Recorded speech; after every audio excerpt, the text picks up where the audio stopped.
All right, what's up, everybody? Maher Media here, checking in after the first rookie game of the weekend. I'm Chris Maher, Paul Jackson, James Turillo. Going to be talking about Flyers 4-3 shootout loss against the New York Rangers. Matvei Michkov, his officially unofficial debut as a Flyer, scores. Hit the post in the shootout, had a great game. We'll talk about that. Boys, how are we? Doing great. That was a lot of fun. 𝐊𝐍𝐔𝐑 connection looks awesome. Yeah. Anything to add, Paul? What's up? Anything to add? Yeah, I mean, they look sick. I said that to you in the first period. I was like, dude, I'm already loving this combo. We saw it in practice. Like, we knew that they were going to be together. But I don't think, at least me personally, I didn't think I realized how good they were going to be together. Like, the chemistry is instant. Like, those guys, you can tell the organization views them as, like, the two main the main forward pieces of the organization. Obviously, you throw in, like, Konechny and Tippett on the main team, but as far as prospects go, those are the two guys that they really look at. No, they were great together. But how about Rizzo, though? Coming out of nowhere. I mean, look, it was a crazy game and had everything. From 3-on-3 overtime to the shootout to a really bad start for the Flyers. Rangers had the first 6 shots of the game. Then the Flyers had 7 the next 9. They start like shit, though, every rookie series. I don't know. The difference is with this one, they had the star power in like Michkov and 𝐊𝐍𝐷 to make up for it and bridge that gap. But I mean, for sure. Like, I did notice as the game went on, there was that one shift early. James, you hinted at it. 𝐊𝐍𝐷, Desnoyers, and Michkov, they got in there. They threw some bodies around. The Rangers that notably had bigger players. Flyers, they don't have any really bigger guys, and forward-wise in the prospect pool, it's more defensemen. Sawyer Bolton was lighting guys up, though. Yeah, he was. 46 was all over the ice. Yeah, it was that one shift in the first period that got the Flyers going, and they didn't do much. I mean, they had 𝐊𝐍𝐷 ended up finding седль for that one chance. I don't even think it was a shot on net credited, but still, they ended up, generating plays off of it, and like I said, 7 the next 9 shots with the Flyers. They tied the game. But no, I mean, James, like you hinted at it, like 𝐊𝐍𝐷, Bonk. I thought the biggest thing for me was how they read each other, off the board play. I thought power play entries were good for the two of them. The whole power play looked really good, actually. James, I think me and you were talking about it a little bit. The power play was like really freaking solid, especially considering like how bad the Flyers power play has been over the last couple of years, especially last year. I was off the record, Chris and I were talking about this earlier. I think the argument between Rocky Thompson being the coach of the power play and then, the personnel being the issue, I think that argument gets solved a little bit just by looking at that game. The power play was so much improved. Like, obviously, it's a totally different set of players, but Michkov alone, how dynamic he is with the puck and how he was able to move back and forth and just the shiftiness of him and 𝐊𝐍𝐷 together.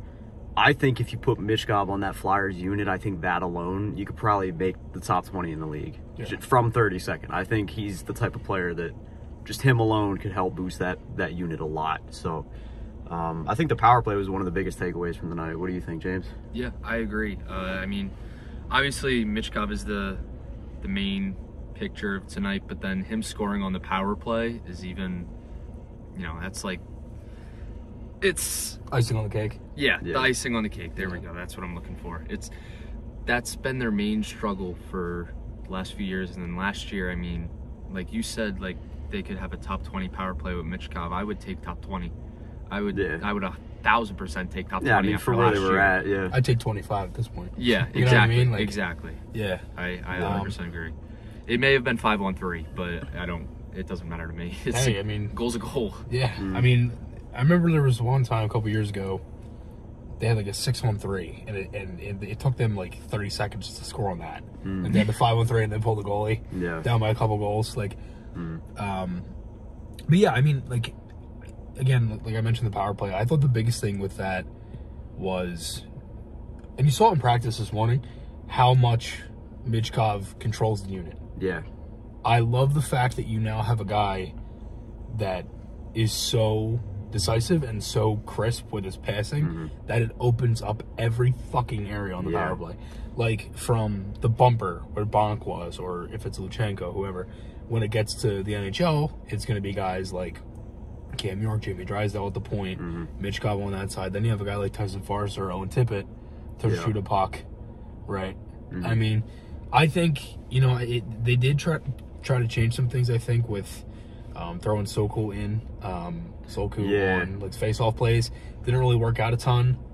But one thing I wanted to mention about Michkov, and then I'll send it over to you guys, is the passing. Like, every pass. Unreal passing ability. Was on the tape, crisp. It wasn't a hard pass. It was just on the tape. And it doesn't need to be a hard pass when it's there. I mean, again, like Luchenko, he had that play in the slot off the pass from Michkov. And again, it's just an elusive, passive, like passing and all that. You know, I noticed how much Michkov was into the game just by verbal expression. I think he figured out the best word in the English language, that is fuck. That can be used as a noun, verb, and adjective. Yes. And how about the 𝐊𝐈𝐂𝐿 too? Yeah, the 𝐊𝐈𝐂𝐿 was sick. Yeah. Like, just being there, and like then the tying goal, like you mentioned, Rizzo, off the bat, like it was a great atmosphere, and you know, it was fun to be at. Yeah, especially seeing them all fired up in an exhibition game. Just goes to speak volumes of the future of the organization and where things are headed. Yeah. The thing about Michkov, especially on the power play, is like the coolest thing is that he serves almost as like a de facto like power play quarterback. Yeah. So when you throw him on a unit with Drysdale and, you know, York, whoever it is, it's going to be the quarterback of the legit power play. It's almost like you have two quarterbacks. So you have, you know, two different guys on the ice just firing on all cylinders to like really carry that unit. But yeah, no, tonight was Michkov's night. I don't think anybody can really, you know, argue against that. Yeah, I don't think you can argue against that. Like, it was all about him tonight, and, you know, he got the job done. He performed. I think Luchenko really exceeded expectations. Like, I know Michkov, I think everybody had the super high expectations for him, and he lived up to that. But Luchenko was just so much better than I think most people thought. You could really see tonight why the Flyers were so high on him and picked him at 13, and were confident enough in trading back.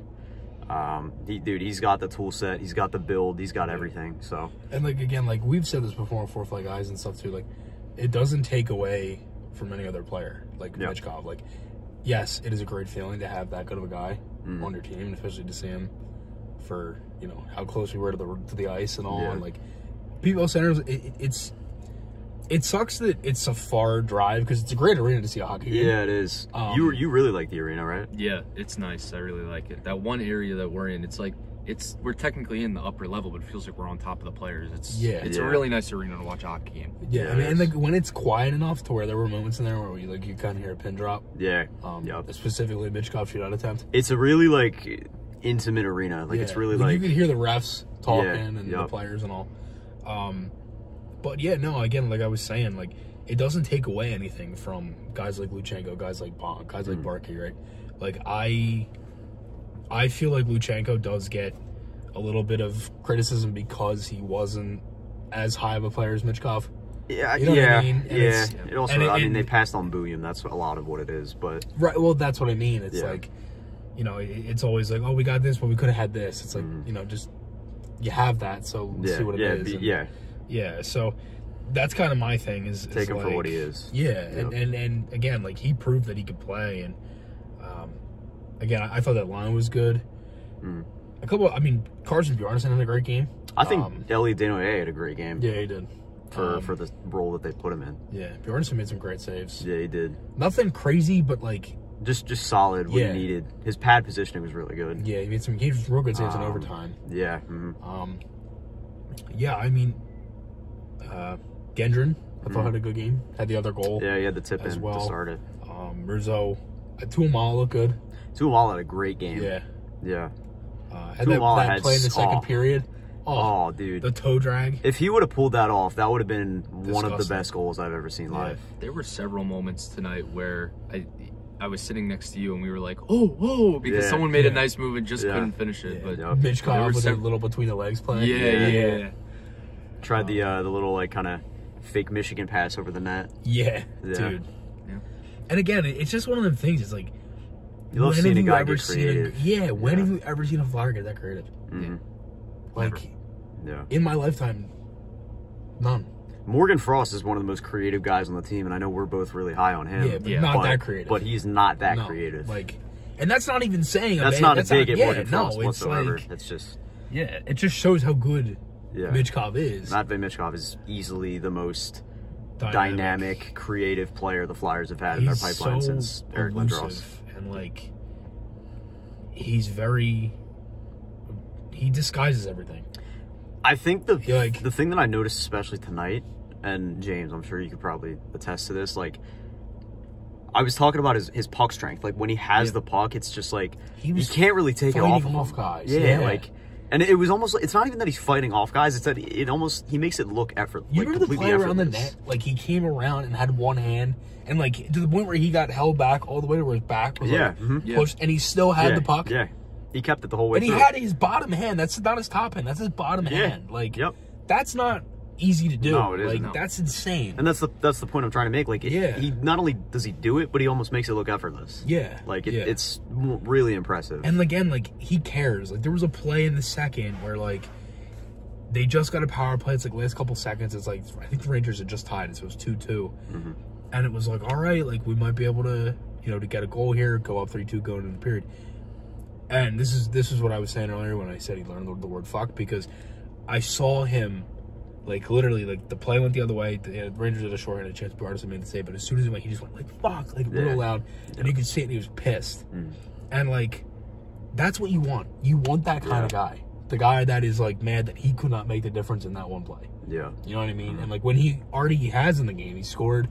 He's made a bunch of other plays, set up a lot of chances. Like, that's what you want. And, again, I know a lot of fans were here to see Michkov and all, but overall, like, yes, they did lose in a shootout, but like, it was a great game. The result doesn't matter, though. I mean, it's an exhibition game, and like, at the end of the day, the fact that they were even able to come back was it was a great atmosphere. It was a fun night. I didn't expect that kind of atmosphere, especially at a game like this. When I originally thought, like, oh, a rookie scrimmage, I'll go, it's gonna be nothing crazy, but when Rizzo tied that game with 14 seconds left, oh my gosh, that atmosphere was incredible. That atmosphere, like, especially the reaction to the Rizzo goal. The Phantoms playoff game. It was more. The Phantoms playoff game was intense, but that atmosphere right there, I would say that rivals like a regular season game at the Farg. Like, that actually, that's crazy. You think so? There was like fucking 2,000 people there. Yeah, and the noise that crowd made for only 2,000 people is right. But like, wild. When you go to the home opener for the Flyers in a month, and a Michkov scores or something, that's gonna be insane. That's gonna feel like a playoff game. When Michkov scores his first goal in Philly, it's gonna be a lot louder. Yeah, no, I agree. Well, I agree 100%. I'm just saying, like, I think a regular season game, like the typical cheer you'd hear from the crowd, and for a regular old goal, like.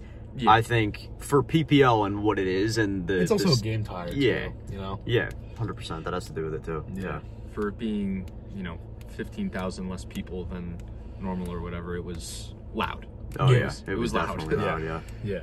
And again, like, it just sucks that it's far for a lot of people. Like, for me, it's an hour and a half. You know what I mean? And like it's the same thing, James. I think you're similar too. So like, it's not ideal. Would I have rather this been played at Wells Fargo Center? Yes. Could they have done this and restricted it to the lower bowl and sold out probably the whole thing? Probably. Yeah. I think if you have this on, you keep it the same dates and you do it at Wells Fargo Center, I think you get more people easily, because it's especially more when accessible. The stream is as embarrassing as it was when you look at it. So yeah, I mean, it's just one of the things. But again, I mean, it was a great night. Yeah. Running it back tomorrow. Yeah. Any last thoughts? Absolutely.